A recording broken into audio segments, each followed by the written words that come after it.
साहब एक बात तो है ना कि आप जो मैसेज कम्युनिकेट करना चाहिए था आपको, वो आप पावरफुल तरीके से नहीं दे पाए।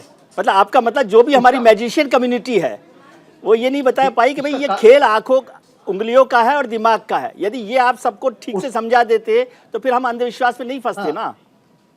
उसका कारण है सर, उसका एक कारण है मैजिक कम्युनिटी में कम से कम हजारों, बीसों हजार मैजिशियन है जी। और मैजिक कम्युनिटी वो किसी धर्म के को प्रचार नहीं करती। मैजिक कम्युनिटी एक आर्टिस्ट है, वो सभी धर्मों के लिए है और मनोरंजन के लिए है।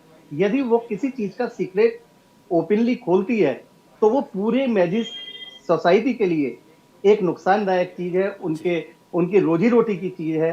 लेकिन मैजिक कम्युनिटी ने आपको सबको ये समझाया टीवी के माध्यम से, डिबेट्स के माध्यम से कि हाँ, ये जो राइटिंग है या आपकी मन को बात को जान लेना, दिखाया भी, बतलाया भी और समझा भी दिया। ये हम लोगों के लिए तो एक ट्रिक है, लेकिन बाबा जी या अन्य स्वामी जी या पादरी साहब इस ट्रिक को किस तरीके से अप्लाई करते हैं जी, उसमें कहीं ना कहीं तो कुछ है, कुछ झोल है।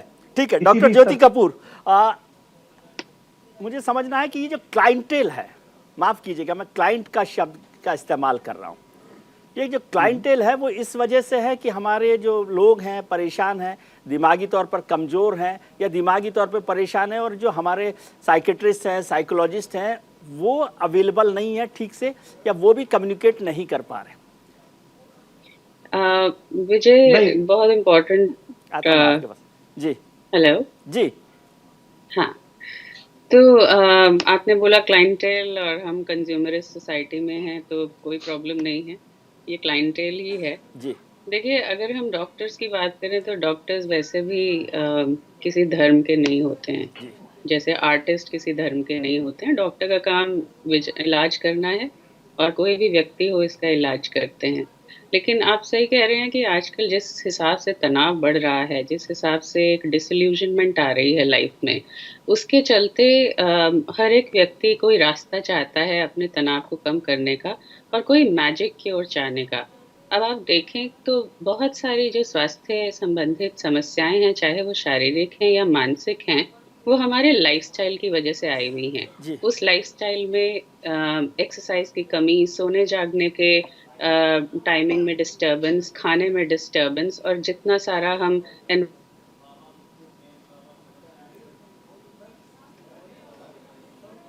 कि काफ़ी हद तक हमारे कंट्रोल में हो सकती हैं, अगर हम अपने लाइफस्टाइल पे वर्क कर पाएँ। पर आदतन हमारा लाइफस्टाइल ऐसा हो गया है कि हम ऐसा कुछ नहीं कर पाते हैं। तो हम सब चाहते हैं कि एक मैजिक क्योर हो, जिससे ये वाली चीज़ जो है वो ठीक हो जाए। और जहाँ तक डॉक्टर्स का सवाल है या मेंटल हेल्थ प्रोफेशनल्स का सवाल है, हम डॉक्टर्स हैं, हमारे को कुछ टूल्स दिए गए हैं, हमारे को कुछ एजुकेशन दी गई है, जिसके चलते हम अपनी तरफ से पूरी कोशिश करते हैं इंसान की तकलीफ को समझने की और उसका इलाज कराने की। पर जिस तरह के भ्रम और मान्यताएं इवन हेल्थ प्रैक्टिस को लेकर फैल चुकी हैं, साइकाइट्रिक प्रैक्टिस को लेकर फैल चुकी हैं, लोग हमारे पास आना नहीं चाहते हैं। ना सिर्फ कि साइकोलॉजिकल और साइकाइट्रिक सर्विसेज भारत में कम हैं, उसके साथ साथ लोग हमारे पास आना नहीं चाहते हैं। डॉक्टर साहब यही मैं आपसे समझना चाहता हूँ कि क्यों नहीं आना चाहते, क्या आपका कनेक्ट नहीं है? आप एक घर देखें, हम पूरी घर को यदि देखें तो साइंटिफिक जिंदगी जी रहे हैं। घर में सुबह उठेंगे, लाइट जलाएंगे, लाइट साइंस की देन है, फैन चलाएंगे, एसी चलाएंगे, माइक्रोवेव चलाएंगे, गैस जलाएंगे, एक भी चीज़ जो है वो साइंस से जुड़ी हुई है, एक एक चीज़ साइंस से जुड़ी हुई है। आजकल तो धूप बत्ती जलाने की बजाय भी रूम पर परफ्यूमर जो है या वो चलाते हैं, लेकिन डॉक्टर के पास नहीं जाते, मौलवी साहब के पास चले जाते हैं, बाबा के पास चले जाते हैं।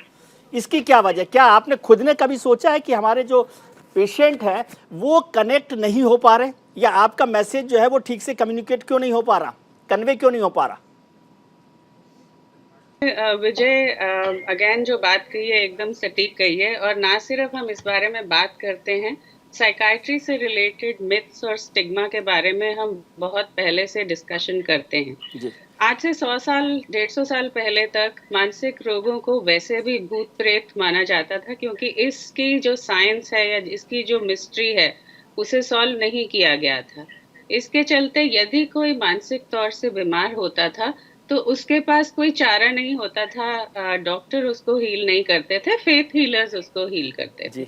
उसके बाद जैसे जैसे तरक्की की है मेडिकल साइंस ने, हमने ना सिर्फ इन बीमारियों को पहचाना है, इनके रासायनिक असंतुलन को देखा है, बल्कि दवाएं भी आई हैं जिनसे ये ट्रीट हो जाते हैं। लेकिन जो एक साइकोसोशल एनवायरनमेंट है, एक माहौल है, जैसे अभी शास्त्री जी कह रहे थे कि इतने लोग कोविड के दौरान, पैंडेमिक के दौरान मर गए, और मेडिकल कम्युनिटी ने क्या किया?